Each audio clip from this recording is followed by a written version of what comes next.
Peace, family. It's your brother, Marc Lamont Hill. Welcome to Night School. That's right. Every night here on the Marc Lamont Hill official YouTube channel, we hold Night School. We break down the most intense debates, the most controversial topics, the most long-standing, intense questions that we've raised in the world. We try to answer here on the channel. It is not a drive-by analysis. This isn't cable news. This isn't a podcast. This is a global classroom. And tonight, we're going to focus a lot on the media. We're going to talk about media representations. We're going to talk about how people are talking about these political races in the media. And specifically, we're going to talk about the role of the media in the 2024 presidential sweepstakes. Now, before we get into the specifics of that, first of all, hit the like button, y'all. Hit the subscribe button.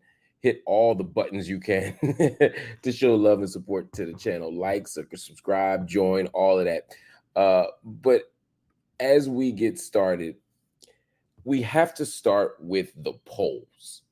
You know, for all the debates about who's viable and who's not, for all the arguments about who can win an election and who can't, what we know for sure is as of right now,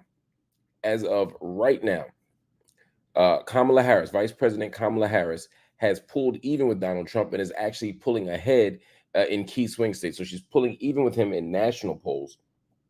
And you know, when you get to the swing states, for example, voters in Arizona, Georgia, Michigan, Nevada, North Carolina, Pennsylvania, and Wisconsin, all those voters got polled for several polls, Bloomberg News, Morning Consultant poll, between July 24th and July 28th. They asked the question, who would you vote for between Donald Trump and Kamala Harris if the 2024 election were held today? Now, across all 7 states, and that includes 4,972 voters, so it's not a tiny sample size, Kamala Harris held a lead. She was up by 1 point, beating Donald Trump 48% to 47%. Now, it's worth noting that these results are within the poll's margin of error of 1 point, plus or minus a point, which basically means that it's a tie. But this is a big deal. At the beginning of the month of July, Joe Biden was down 2 percentage points across those same 7 states. Kamala Harris is beating Donald Trump in Arizona, 49 to 47%. She's trouncing him in Michigan right now, 53% to 42%. She's beating him in Nevada, 47 to 45%. Wisconsin, 49 to 47%. Trump is winning Pennsylvania, which we'll get to in a moment. And they're dead even at 47% in Georgia. But Trump is up in Pennsylvania 50% to 46%. Kamala Harris hasn't chosen a VP yet. By next week, she will have chosen a VP. By all indications, she's going to be deciding on a VP in the next few days. She will be interviewing VP candidates in the next few days. It's obvious that there are some finalists. Mark Kelly is a finalist. There's no doubt about that. He is a strong candidate for all the reasons. Former Navy fighter, astronaut. His wife, was a heroic, courageous senator who tragically was assaulted by gun violence. You got Gretchen Whitmer out of Michigan, brings Michigan, which already seems to be winning, but brings a strong all woman ballot, which could signal a different kind of change, which could be interesting. Tim Walz, governor of Minnesota, is another option. Again, I mentioned Mark Kelly, Roy Cooper, governor of North Carolina. They all received vetting materials, as far as I know. Andy Beshear in Illinois, Governor Pritzker.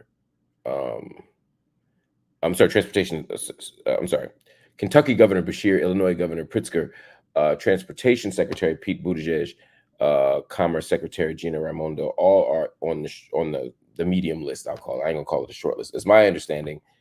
Shapiro's on a short list for sure. Waltz is on a short list for sure. Kelly's on a short list for sure. Josh Shapiro could be a game changer. Kamala Harris is winning the in most of these states, Pennsylvania is a tough spot for her. So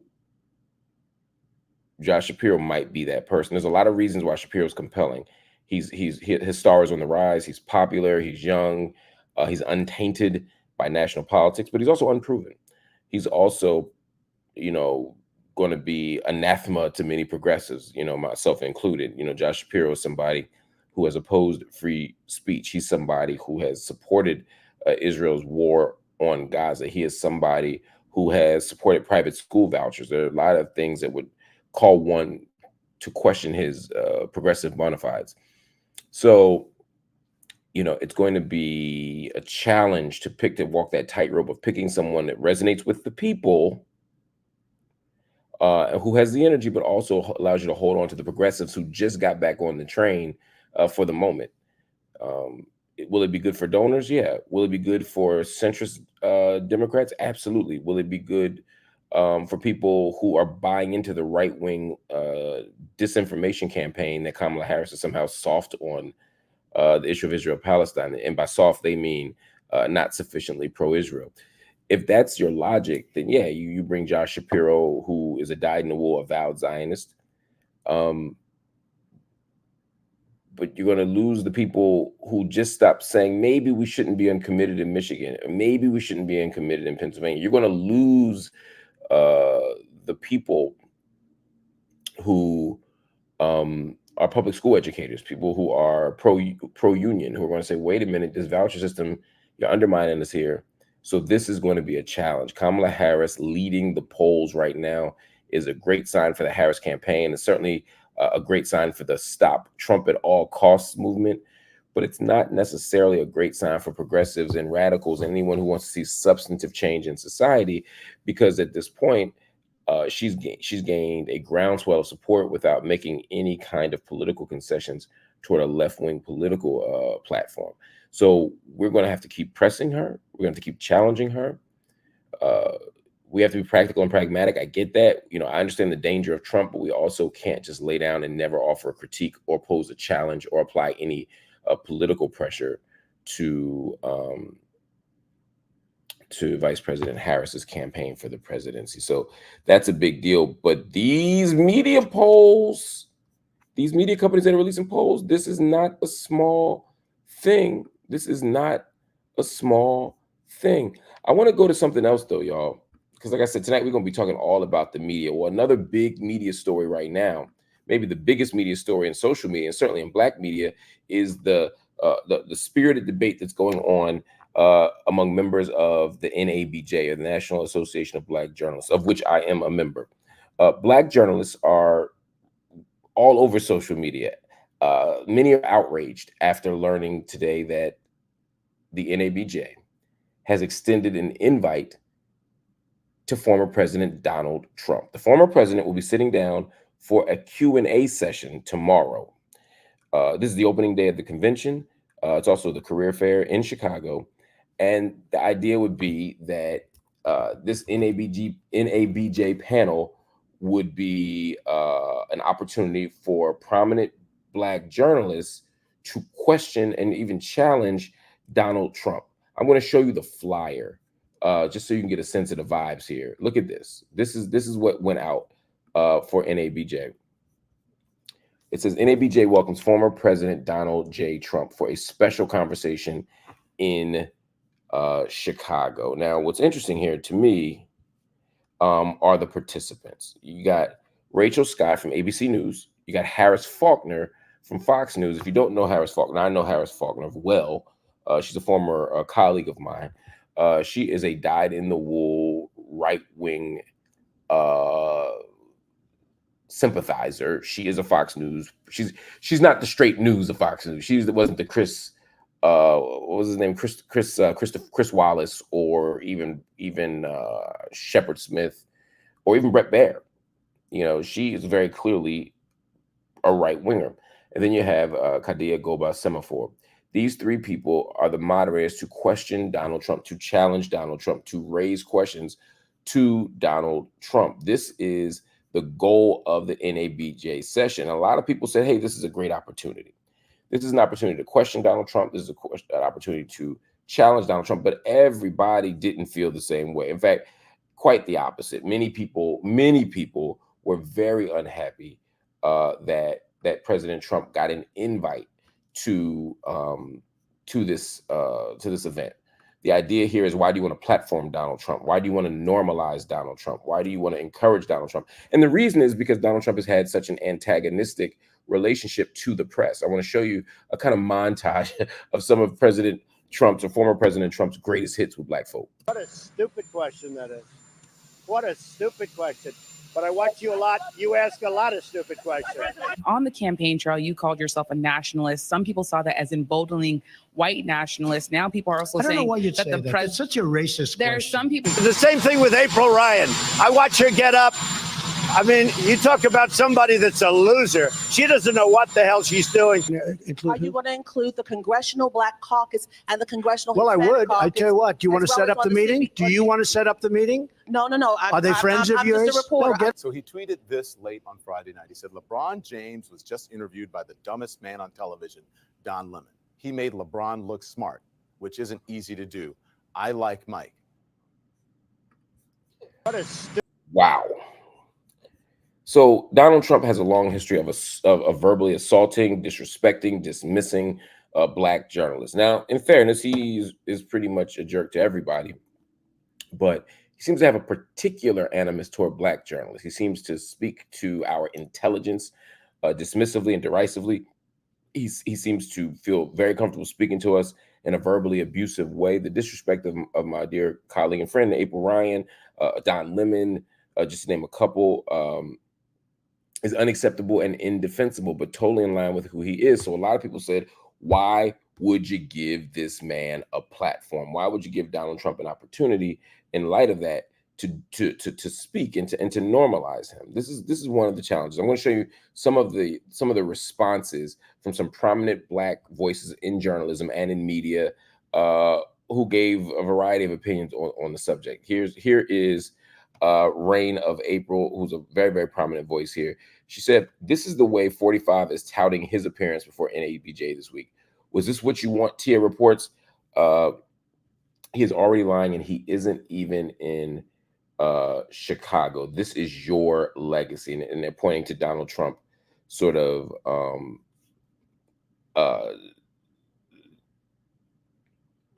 bragging, I guess you could say, about his record, bragging about what he's been able to do for the black community. He said Donald Trump accomplished more for black Americans than any other president in recent history, blah, blah, blah, blah, blah, right? So this becomes a kind of, so April's point, which I think is a good one, is how do you justify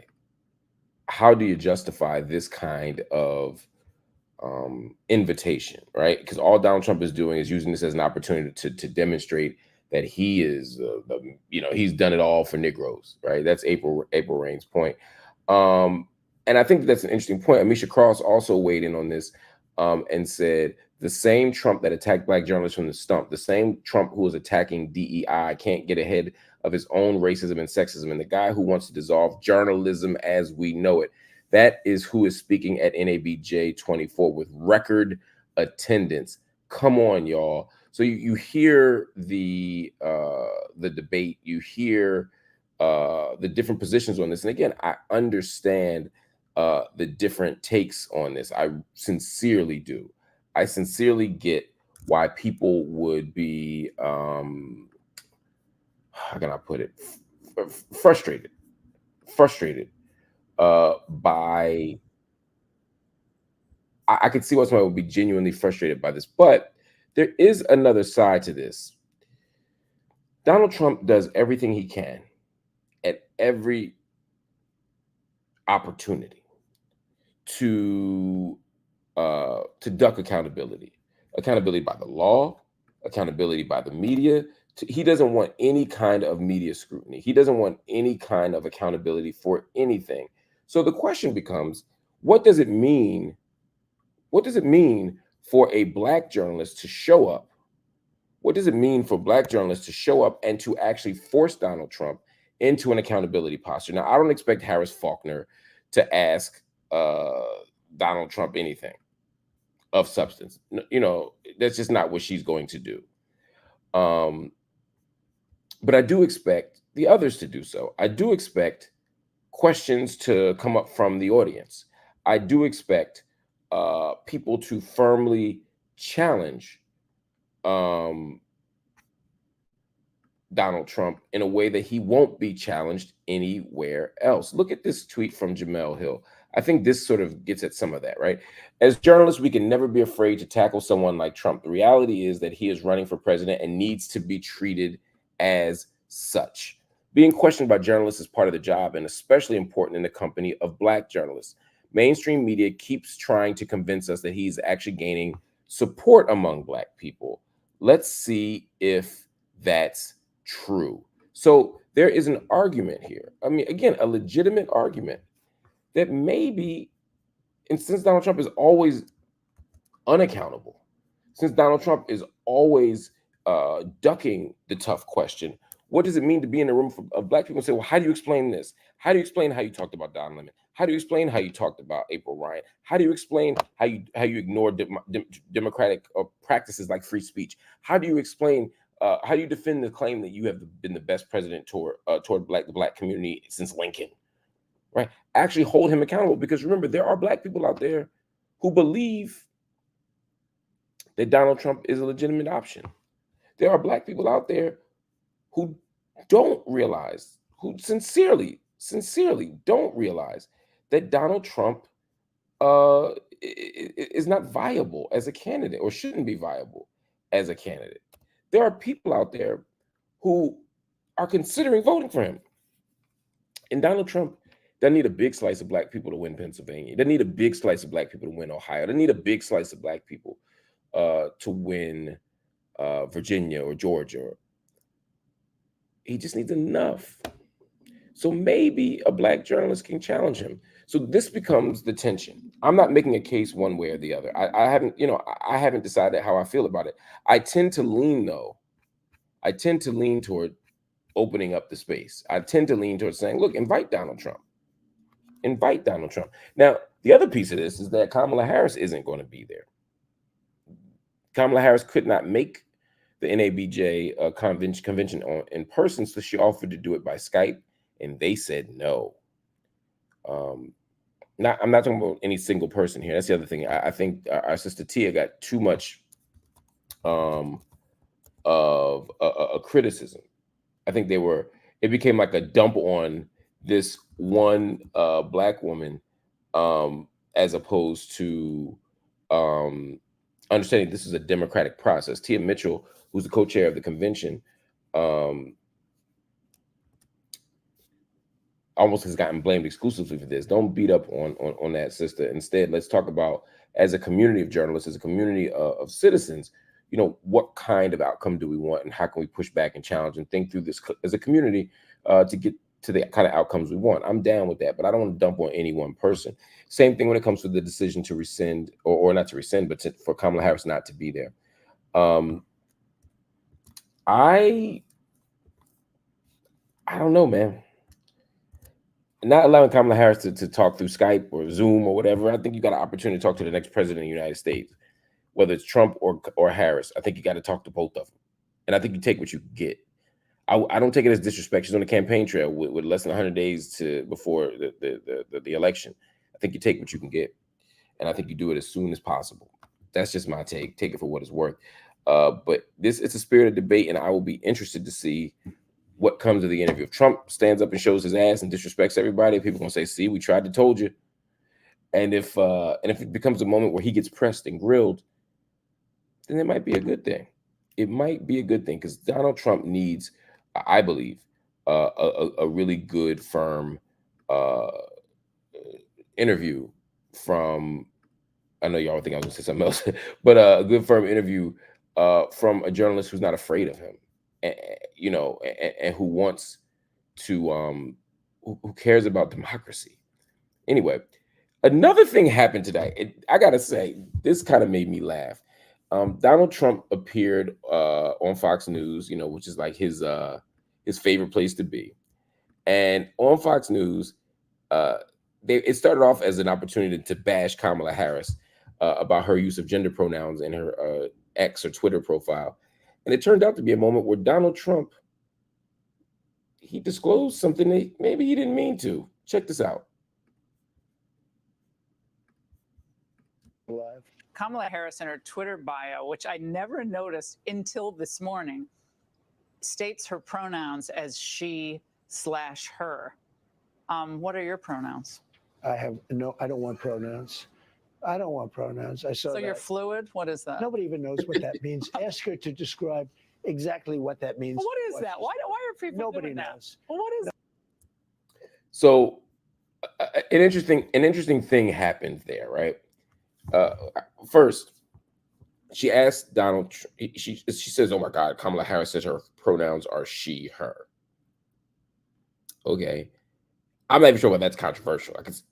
They need to be more controversial if they were pronouns that demonstrated a kind of contrast between her gender assigned at birth or sex assigned at birth and her performed gender. Like if her pronouns were he, him, or even they, them, I could see Fox News losing their shit because that's what they do. But she said my pronouns are he, her. There are lots of people I know who are conservative, even some of whom are even transphobic, who were like, yeah, my pronouns are he, him, and that's the way the Lord meant it, right? But she decides to use it as a kind of softball question, because that's all Donald Trump ever gets from Laura, a softball question about gender. And instead, when she says, what are your pronouns? Trump says, I don't want any pronouns. You know why he responded that way? Because Donald Trump doesn't know what a pronoun is. I swear to God, I would bet my last dollar on the fact that Donald Trump has no idea what a pronoun is. He is not an intelligent person. He is not a learned person. He is not a smart person. Those are all distinctions I'm making, though, all three of those things. He ain't none of them things. Donald Trump is dumb. And so when Donald Trump, he does what powerful white men do. He ducked, he dodged, he tries to use his weakness as a strength, right? So I don't know what that means. Ask her what it means. No one knows what it means. You don't know what it means. You couldn't answer that question. You couldn't be clever or witty about it because you didn't know what a pronoun was. Nobody knows. I don't want pronoun. What are you talking about? You hear the sentence, I don't want a pronoun. Anyway, we'll get to the grammaticality of it later. But beyond that, Donald Trump, and by the way, Laura was like, when he said, I don't want a pronoun, I don't have a pronoun. She said, what are you, fluid? Notice he didn't bite on that joke either. Why? Because he didn't know where to go, because he doesn't actually understand gender fluidity.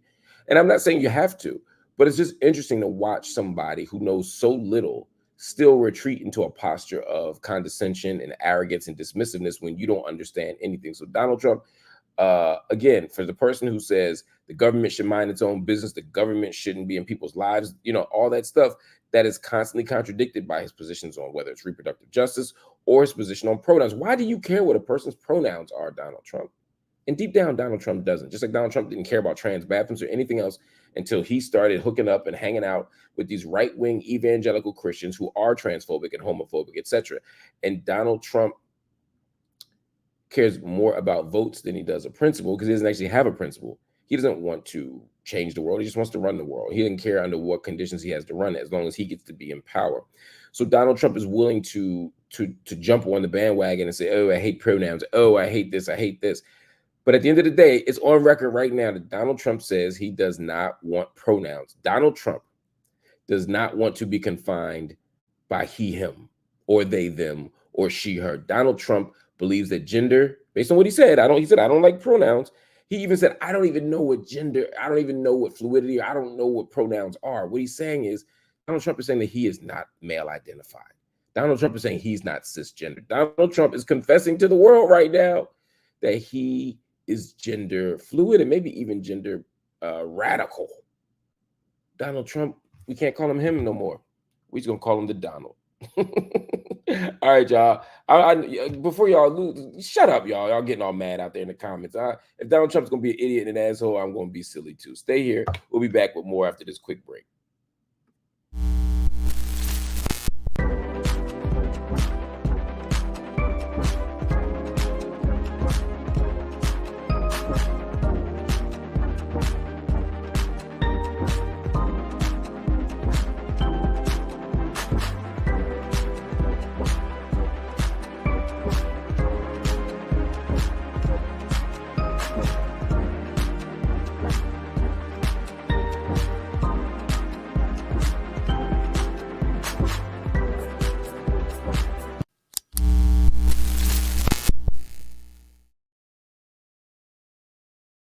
All right, family. Welcome back to Night School. If you're just joining us, make sure you hit that subscribe button. Make sure you hit that like button.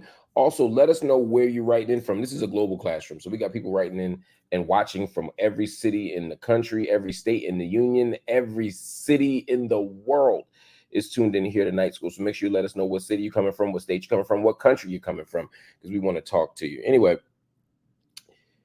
a lot of people have come out the gate with the Kamala Harris disrespect. I mean, from the moment she ran for Attorney General and then the U.S. Senate, in each case, she has been met with all kinds of disrespect, all kinds of anger, all kinds of misrepresentation of her politics, of her identity, and even of her very name.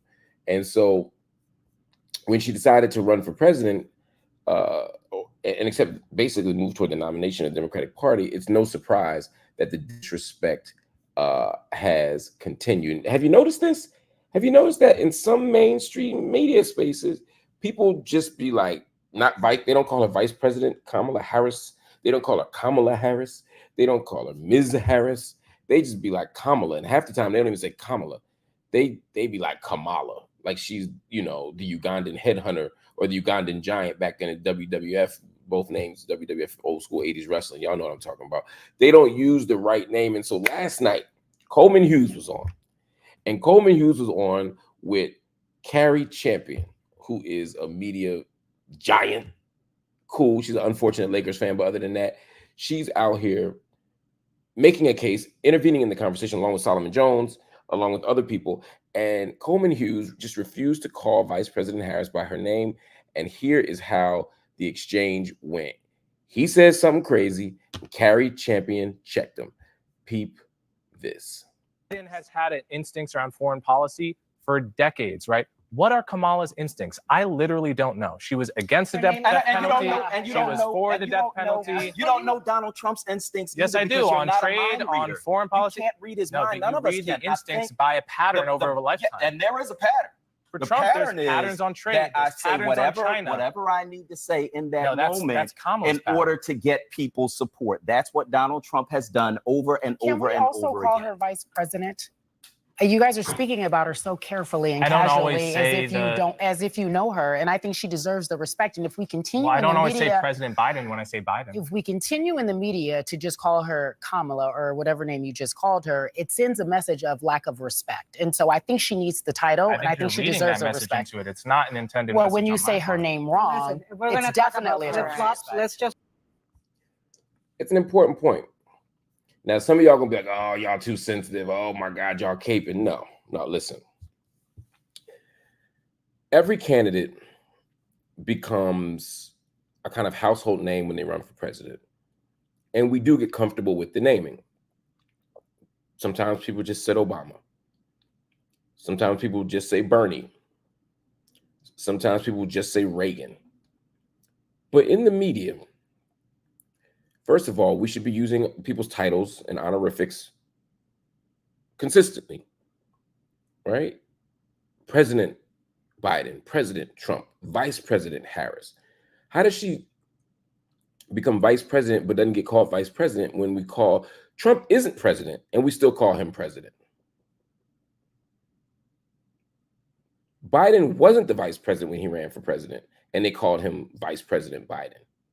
But suddenly now, Kamala Harris can't be Vice President Harris. And Coleman Hughes is saying, well, you know, you're imputing something, you know, you're attaching something to my name. Because he's a right winger. Coleman Hughes is a right wing commentator and thinker.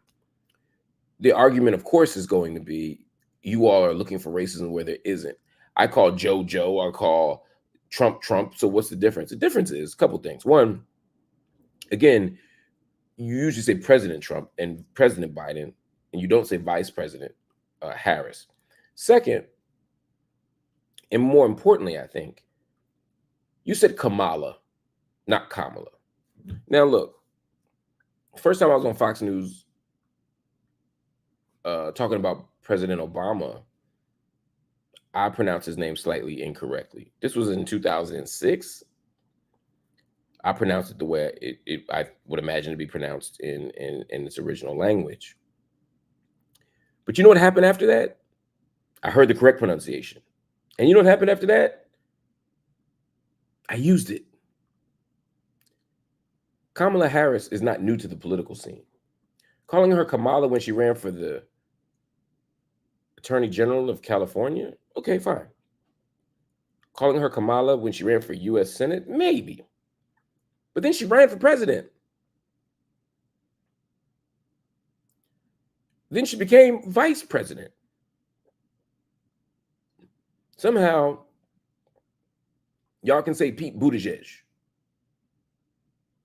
You can say Benjamin Netanyahu. You can say Vladimir, you can say Vladimir Putin or Volodymyr Zelensky, but y'all can't say Kamala?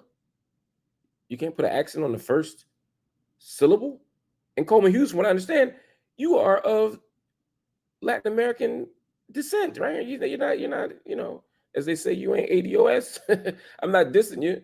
I'm not a xenophobe or nothing like that. I'm just saying, like, bro, I think you can say Kamala. A whole lot of words got an accent on the first syllable. What's my point? My point is y'all are being intentional in your mispronunciation of Kamala Harris's name. You are being intentional with the disrespect. You can say her name. Donald Trump is doing the same thing. He keeps saying Kamala. His campaign keeps saying Kamala. And yet, somehow, right now, y'all can't. You're doing it because you want to send a message that her name isn't worth remembering. So not only are you not calling her vice president, but you're also calling her Kamala. That combo is a way of saying, I don't respect you. Your name isn't worth respecting. Your name isn't worth remembering. Your name isn't worth pronouncing properly. It sends a message to everybody. I hope voters are paying attention to this disrespect. I hope Black people in particular are paying attention to this disrespect. I'm not saying run out and vote for Kamala because she's getting disrespected by white people. A whole lot of people get disrespected by white people. They don't necessarily need to be president. But it should tell you something about Trump. Take Kamala off the table. The fact that Trump is willing to do this. The same Trump that wants to sit down with the NABJ and prove that he loves Black people, but you can't say this woman's name properly? Come on, man. Anyway. So the question for me then becomes, well, what should we call her? Well, you can call her a couple of things. I think it's okay to say Kamala Harris in everyday speech as we're debating. I think it's okay to say Vice President Harris. But what you can't say is Kamala. And if you're speaking about everybody else with honorifics, President this, Senator that, don't make Kamala Harris the exception. Make her Vice President Kamala Harris. It's that simple, y'all. Anyway, I want to be very clear that the disrespect that Kamala Harris is experiencing is not just the little tiny microaggressions of like how her name is pronounced. Because y'all might be like, oh, this dude is getting petty. This dude is getting ridiculous with the complaining here, right? I mean, like, who cares? Nah, bro. I need y'all to understand that the disrespect that Kamala Harris is receiving is much deeper than just a mispronunciation of her name. They are literally calling her names. They're literally questioning her intelligence. They're questioning her intellectual capacity in ways that they just don't do white people. I want to show you this conversation on Fox News. Neil Cavuto, who's a longtime host on Fox News, brings on Senator Kennedy from Louisiana. Excuse me, Representative Kennedy from Louisiana. Excuse me.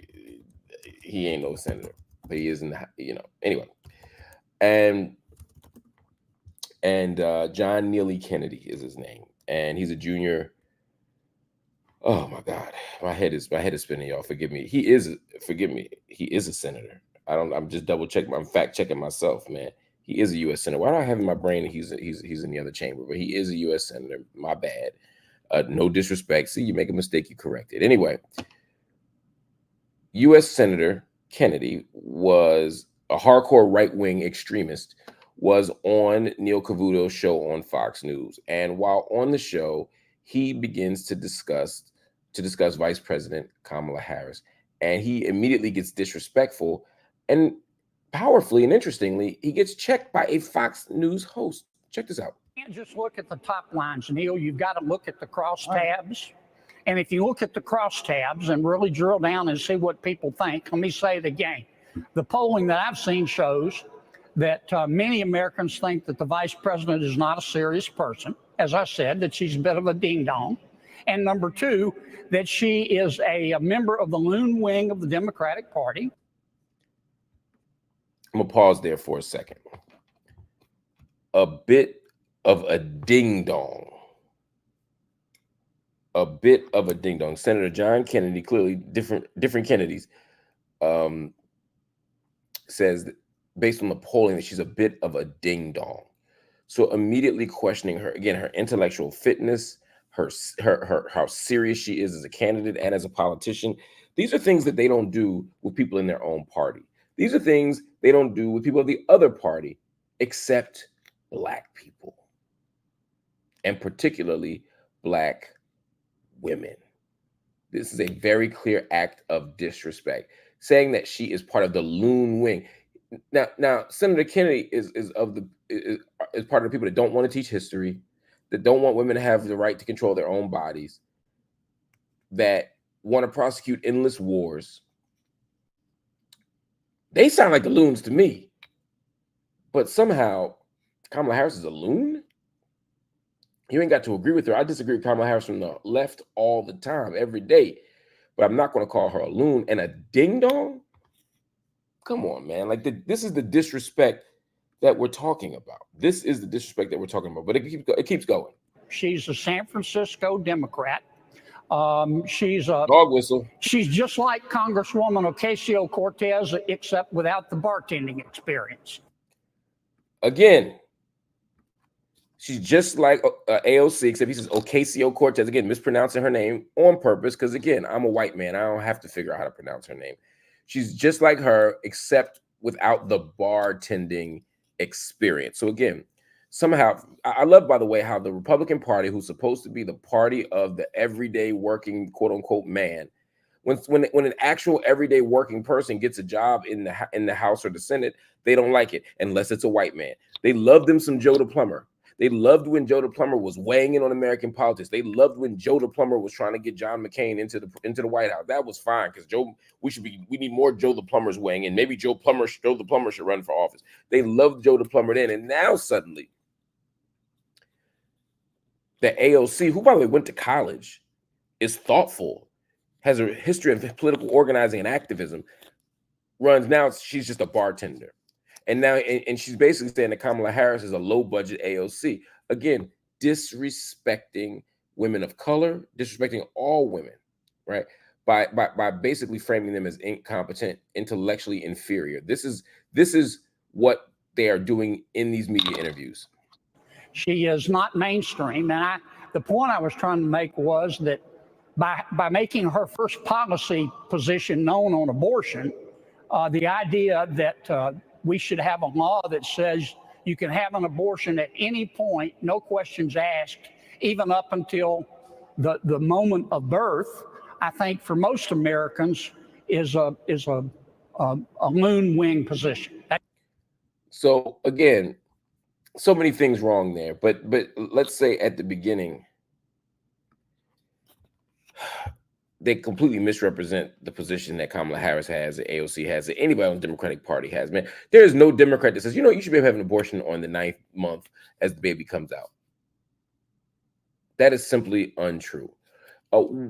Late-term abortions are a political, are for political misinformation. It's a misleading number. It's a misleading stat. It's a misleading political definition that the right uses to make it seem as if Democrats are trying to abort live children. And the idea of people having abortions in the 9th month, it's speaking to a very specific type of medical procedure, which is either to preserve the life of the mother or a baby that is not going to survive.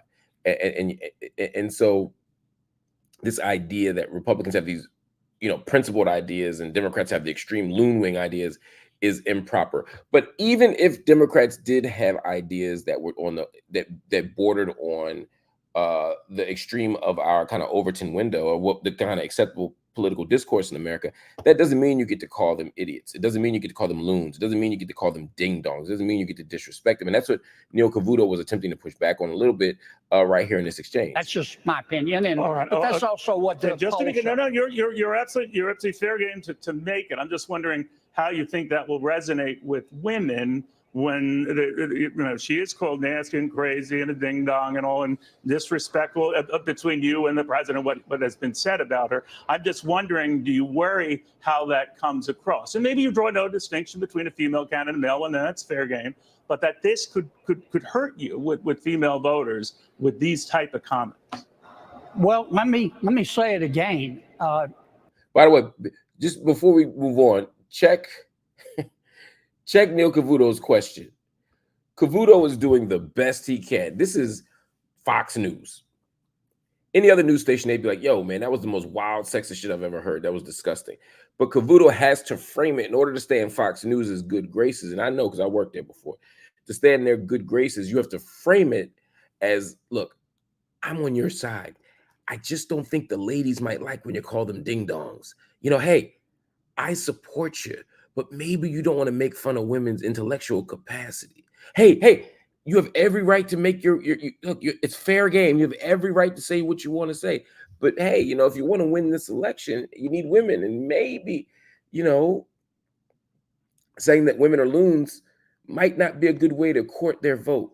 So Cavuto has to frame it like it's a political, like he's offering him like some free game, some OG advice. But in reality, what he's saying is, come on, man, you sound ridiculous.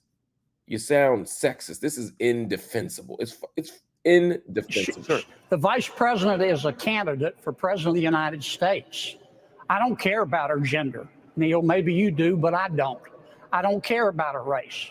I care about her. Then why call her a ding dong? And I'm telling you what the polling shows. I'm telling you what the polling shows. Don't show she's a ding dong. And it does. And I'll be glad to sit down with you and walk you through the polls. Please do, because I never know when it's constructed to call people names. Senator, on the left or the right. But I'm sorry that hurts your feelings, but let me say it again. Senator, you keep bringing it back to my feelings. My feelings matter a little. All I'm telling you is if you think you can gain this November.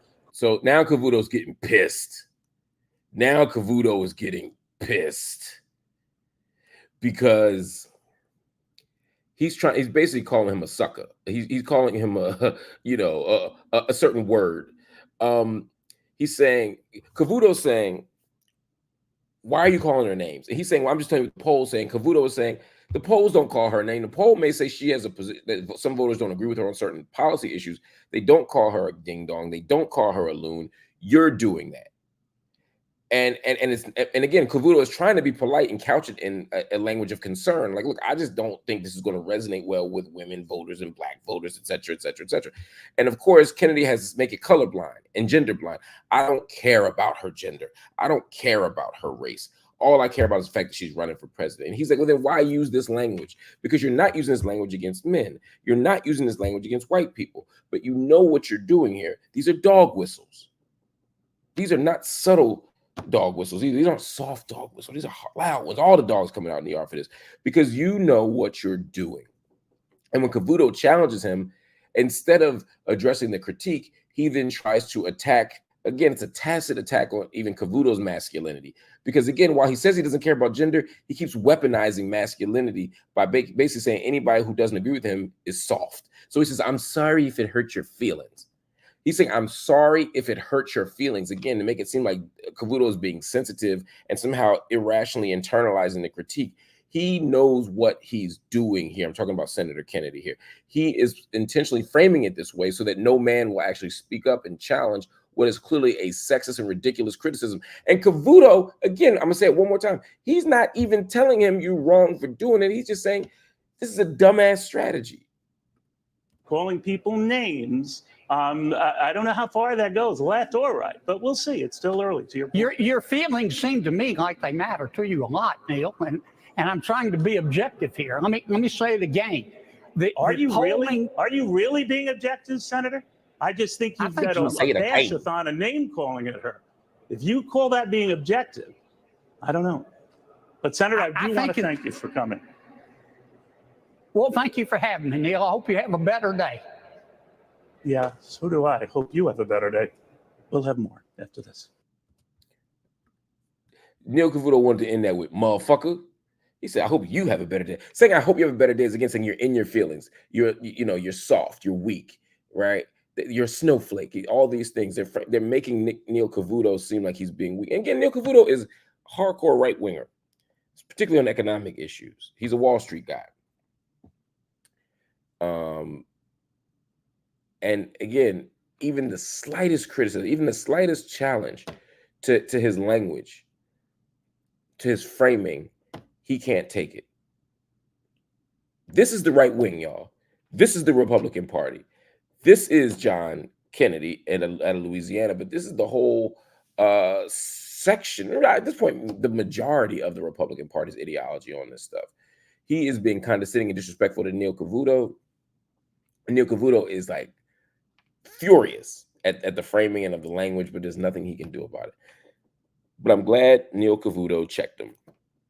Again, you know it's bad when a Fox News host tells you that you're going too far.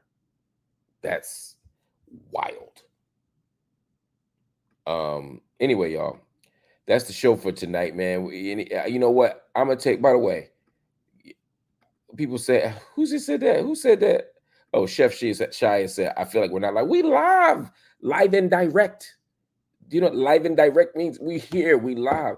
I haven't taken comments. I'm here rocking by myself, and I got a lot going on. But I want to thank y'all for the show. In fact, we could take maybe a live question and answer as well. I want to shout out some people while we do that. Logic Bees dropped that super sticker in. I want you to know that we greatly appreciate it. Brock Diamond said, can you talk about soft targets and best practices for emergency preparedness in the event of infrastructure disruptions, i.e. cyber hacks, nuclear war? This is so far out of my expertise. Yo, I don't know about soft targets, and I don't know about best practices for emergency preparedness. What I can tell you is I'm happy to bring on a guest who does know that answer to that, because I want you to feel heard. I want you to know that I value the question, but I don't know about that, yo. That's just not my area of expertise. Chef, I guess, see, Shai found out that we were live, and she just dropped 5 MLH memberships. Shout out to you for gifting those memberships. Make sure y'all grab the memberships up, y'all. It's a great time to do it. My Whitney earlier on gifted 5 Marc Lamont Hill channel memberships. Again, grab them, y'all. We need y'all to grab the memberships. I love when y'all grab the memberships. My girl Kime Aboyade Acosta dropped 5 as well. Shout out to you for being here so consistently, and not just consistently, but you be engaged in the conversation. You help push us forward. Same thing here with Mege62, who gifted 10 memberships to the channel. Yo, you have no idea how grateful I am for every single one of y'all. Thank you, thank you, thank you. And again, everybody who's watching tonight, I encourage you all to support the channel in any way that you can. We could start by just hitting the like button. If everybody watching right now could hit the like button. If you haven't hit the like button, hit the like button. Let people know that you like the content. The reason that we ask you to do that is because YouTube algorithms are partly shaped by the engagement, not just the number of views, but the engagement. That means when you're hitting the like button, when you're commenting in the comments, it matters. We want to show corporate media that they're not the only game in town, that independent grassroots media, radical media, black media, all that stuff, it matters, and that we can face corporate media and tell a better and a different story. So that is why we are here. Also, family, share the content. You can support us just by sharing the content. As you go on your other platforms, as you go around the world, whether it's Facebook, here, there, wherever, share the content and direct people back to us so that people can show up and see what we do here on Night School, because every single night at Night School, we are doing our best. Some of you are over on Twitter right now watching. I'm glad to have you on Twitter. I'm glad that you're just watching the content, but make your way over to YouTube. Hit that like button, hit that subscribe button, family. When you hit the subscribe button, we expand our social media footprint. We expand our social media footprint. It makes us bigger. It makes us gain more access or extends our reach so that we can actually talk to and communicate with folk all over the world. Again, the bigger our footprint, the more we can spread the word about this radical political education, the more we can actually share what we experience in this community. And what we have in the MLH community is great. What we have in the night school community in particular is really, really extraordinary. And also, family, finally, if you're so inclined, hit the join button. If you're on a desktop, hit the join button. If you're not on a desktop, look in the description here, and it'll show you how to hit the it'll give you a link to the join button. When you join, you become a monthly subscriber to the channel, whether it's a bronze subscription for $3.99 or a diamond subscription or anything in between. Joining the channel gives us the financial stability that we need to really build a long-term political project here. And I'm so grateful for the opportunity to do that with you all. And some of you say, look, I can't make a monthly commitment. I can't commit every month to doing something. That's cool. You can make a donation right now. If you haven't made one for the month, consider right now making a tuition payment right now for night school. Go to Cash App, go to PayPal, go to Venmo, go to Zelle. Any amount is appreciated. If you give $1, we'll be eternally grateful. If you give $1 million, we'll be eternally grateful. And if you give anything in between, we will be equally and eternally grateful. But if everybody watching right now were to give $10, we'd be able to meet our financial goals for the month. Again, if everybody watching were to drop right now $10 on the Cash App, PayPal, Venmo, or Zelle, that will cover the whole month of our financial expenses if everybody watching did that. Again, we'd love if you could give more. We're okay if you give less. Whatever you can do, it's all that matters. But if money isn't something you can offer right now, that's okay too, because it ain't just about the money. More fundamentally, it's about the learning. So spread the word, engage our community, like, subscribe, join, but most importantly, study, because that is what night school is all about. Anyway, family, I'll see you tomorrow. It's a pleasure as always. Peace.